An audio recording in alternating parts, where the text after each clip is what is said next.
I think that if you don't tell the story of slavery like this, you don't need to tell it anymore.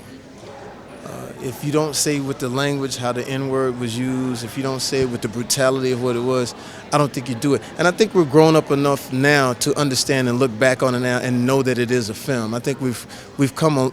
I mean, we got a black president. I mean, we've come a long way, and a lot of times people think that when you say black president, a lot of times people think that only black people had something to do with that. That's not true. The whole country had something to do with stepping forward. So the backdrop of slavery in this is amazing because it's actually a Western.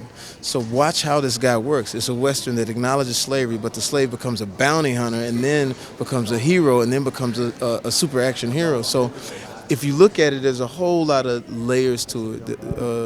The language and everything had to be the way it was because that's really the way it was.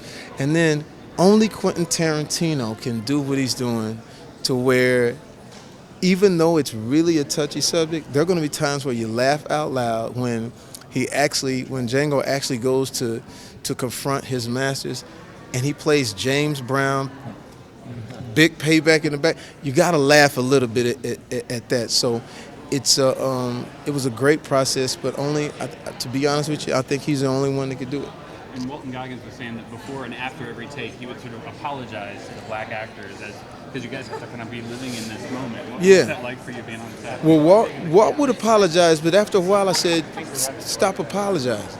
Same with Leo. When we jumped into this, it's like we're going to get into these characters and be these characters, and I think it was Samuel Jackson that expressed to everyone, this is just another Tuesday or Wednesday. You know, this can't be if you approach it like where you're apologetic to everything.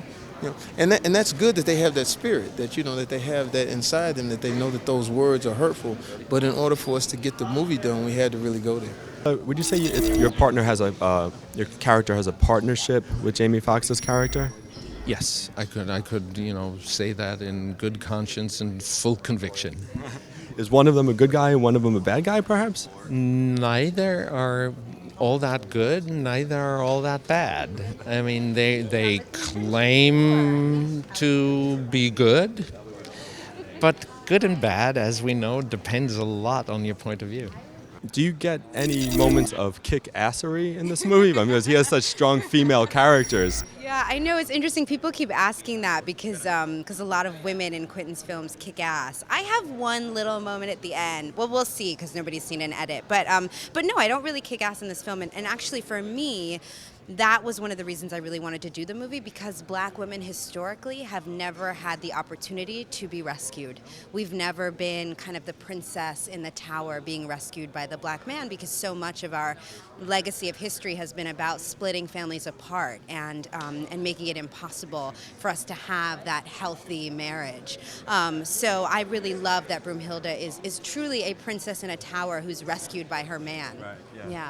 Did you guys, Quentin, of course, is such a fan of all movies, and he has all these Western reference points. Did you guys discuss Westerns? Did you discuss the genre in specific films? Yeah, we did. We did discuss some of it. I mean, I'm definitely not as well versed as a lot of these other actors, but we did talk about it a little bit. Yeah. Did he make you screen Good, the Bad, and the Ugly or anything like that? He didn't make anybody screen anything, but I had a feeling I'd be better off if I watched some of the classics. Is there room to play with Quentin's words? So can you guys kind of riff on dialogue? No, there is no. There was no room for me to play with Quentin's dialogues.